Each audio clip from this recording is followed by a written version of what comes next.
Welcome to chemistry class with Anakwet Christopher GK. Once again, your chemistry teacher. Today we'll be looking at the topic solubility of salts. Solubility of salts. The last video and the last class we talked about salts. And here we want to talk about the solubility of those salts or solubility of salts.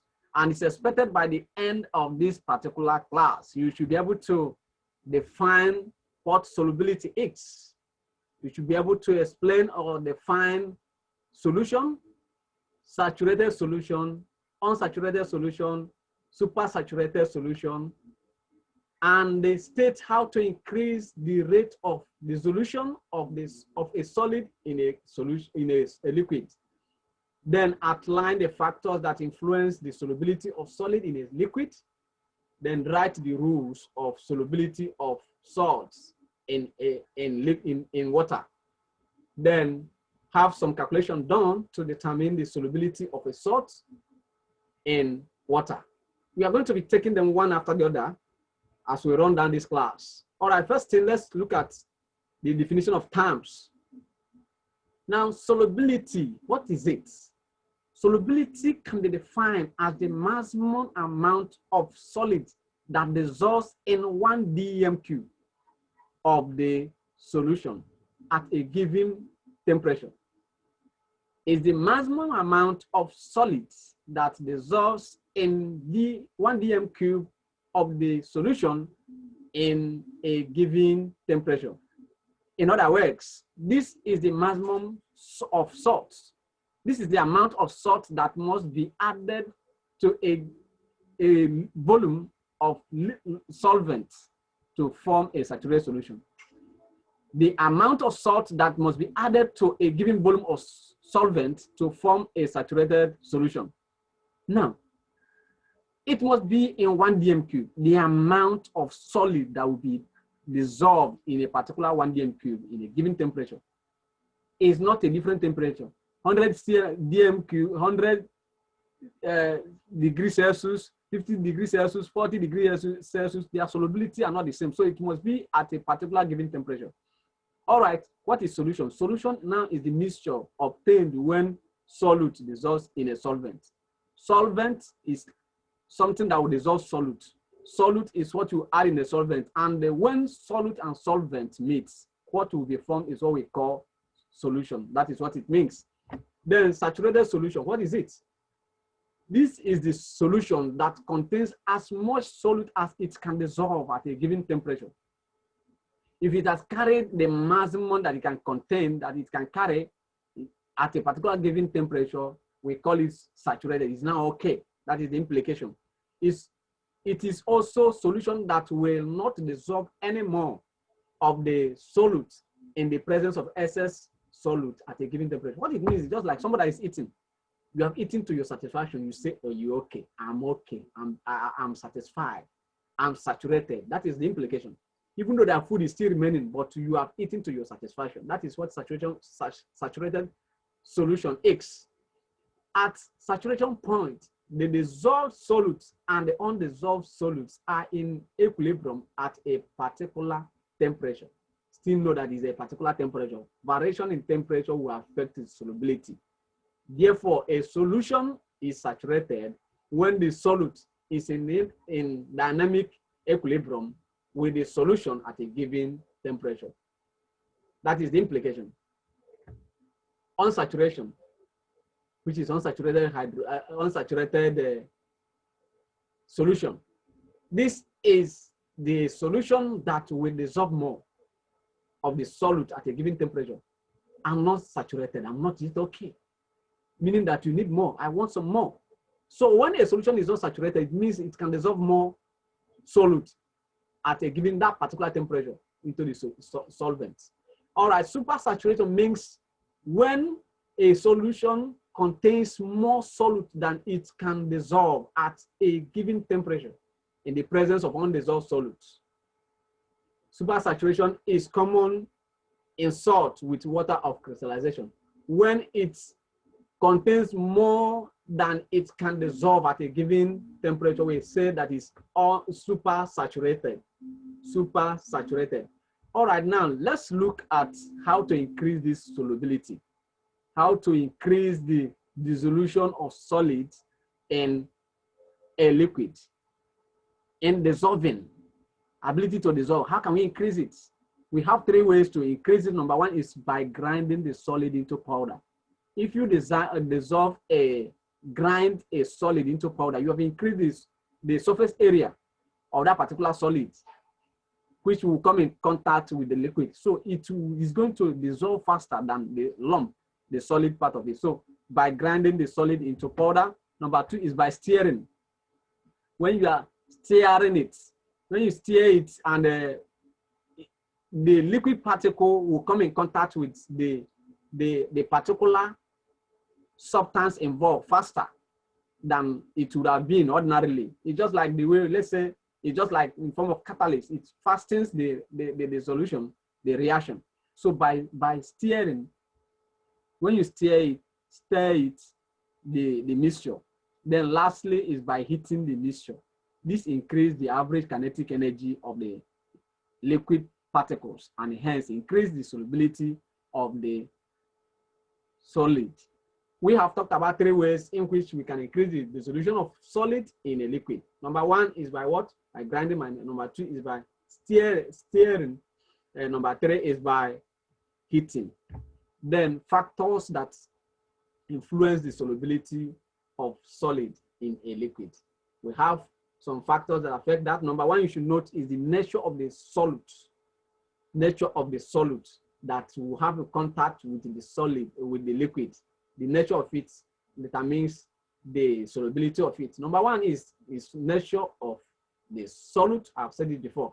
If the solute is an ionic solute, ionic compound, something like sodium chloride or magnesium chloride or calcium chloride, or the ionic compound, it will be more soluble in a polar solvent than if the solute was a covalent compound.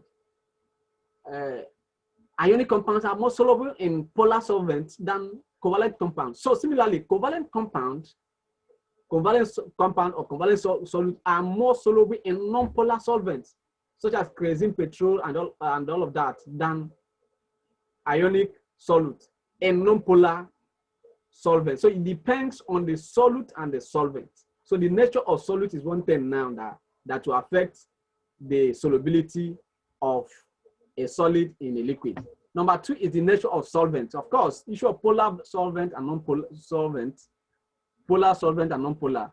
Polar solvent can dissolve ionic compound better than non-polar solvent, whereas non-polar solvents can dissolve covalent compound better than polar solvent. So you see, the nature of the solvent determines, it also affects the solubility.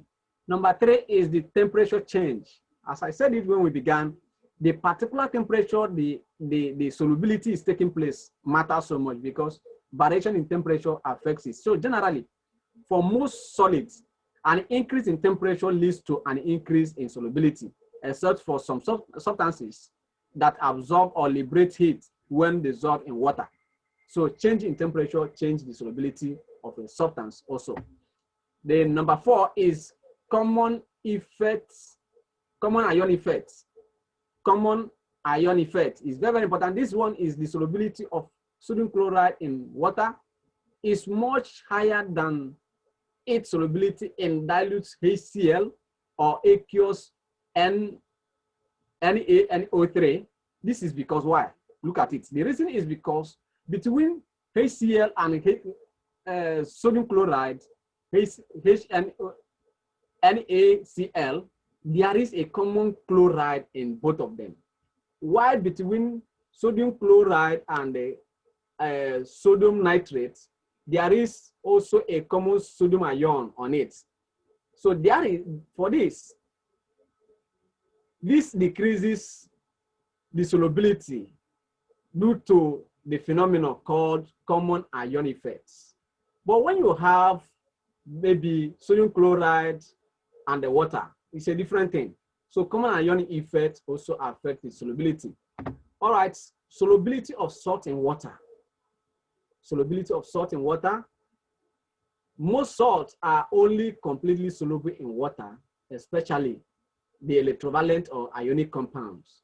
However, some salts are only partially or slightly soluble in water.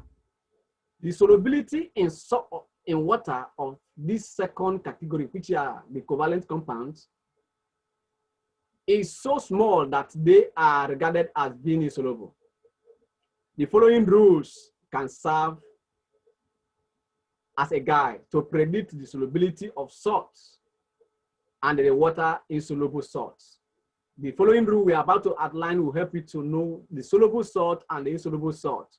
What are they? Number one is this, the soluble salts. All acid salts are soluble in water. So when you look at a salt and you know that it's acidic salt, you know that it's soluble in water. Number two is that all sorts of sodium, potassium, and ammonium are soluble in water. So you can predict them. And another one is all nitrates, triosonitrate 5 salts are soluble in water. And that means all chlorides are soluble in water except those of lead, mercury, and silver that are insoluble in water. So except this lead, mercury, and silver, other chlorides are soluble in water. So you can predict this. Then another one is all tetraoxosulfate 6 salts are soluble in water except that of the lead and barium. So these are the rules, the things that will help you to predict soluble salt and insoluble salt. Now, what are the insoluble salts? All triosocarbonate 4 salts are insoluble in water except that of the sodium, potassium, and the ammonium that are insoluble. Others are insoluble. So you can predict that of the carbonate. Then all triossulfate 4 salts are also insoluble in water, except those of the potassium, once again, sodium, and the ammonium that are soluble in water. Then all sulfides are insoluble in water, except those of sodium, potassium, and the ammonium that are soluble in water. You can see that every sort of sodium, potassium, and ammonium are all soluble in water. All right, let's look at the determination. How can we determine solubility of salts in a given, in water? We have method, we have formulas that can enable us to get this thing determined or to calculate them. All right, let's look at it. While calculating for the solubility of any given salt in water, it can be denoted that solubility is expressed in terms of mole per dm cube, and the formula is this: mass of the salt all over the solubility of the salt in water times mass of the salt all over molar mass of the salt times 1000 all over the volume of the water.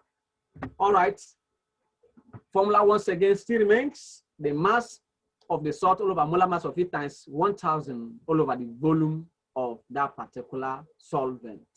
All right, if 3.06 grams of potassium triosochlorate 5 required to make a saturated solution with 10 cm cube of water at 25 degrees Celsius, calculate the solubility of potassium triosochlorate 5 in water if the molar mass of the compound is 22.6 grams, 22.6 grams.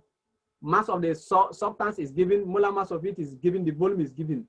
The volume of the liquid, which is water, is given. You are expected to just to calculate the solubility, apply the formula, and you have it. Using the formula method, mass of the substance all over molar mass times 1000 all over volume. And the mass was given as 3.06, molar mass was given as 122.6, volume of the solvent is 10. Substitute. When you substitute, you are going to have this, and your final answer will be 2.49 mole per dm cube. Still know that the unit is mole per dm cube. So that is how to determine it or calculate it. Now let's take another sample, solved question. Number 2 is 64 grams of potassium triosonitrate 5 forms a saturated solution with 100 cm cube of water at certain temperature. Calculate the solubility of potassium triosonitrate 5 the values we are giving K, N, and oxygen. And when we solve, we are going to have this mass is given, molar mass of it. You find the molar mass by adding all the masses of the elements present in KNO3. The molar mass is N101 gram per mole. Volume of the liquid given is 100 cm3. Using the formula method as we gave once again, you are going to have 65 times 1000 all over 101 times 100. 1000 is in the formula. 101 is the molar mass times 100, which is the volume of the liquid. When you do so, you're going to have 6.44 mole per dm cube as the solubility of the salt KNO3. All right, the next question is this. We are asked to find the solubility of KHCO3. Okay, that if the solubility of KHNO3 is KHCO3 is 0.40 mole per dm cube at room temperature. This one solubility is given. You are asked to calculate the mass of KHCO3 in 100 cm3 of the solution at this temperature. See the same thing, apply the equation. Now the molar mass of KHCO3 is being given to you as 100. The solubility is given, bring out the equation, the formula, and the look for mass. Make mass the subject of formula, and you get it. With that, we have this. And the gram, the molar mass is given, the volume is 100, solubility is 0.40 mole per dm cube. Look for mass.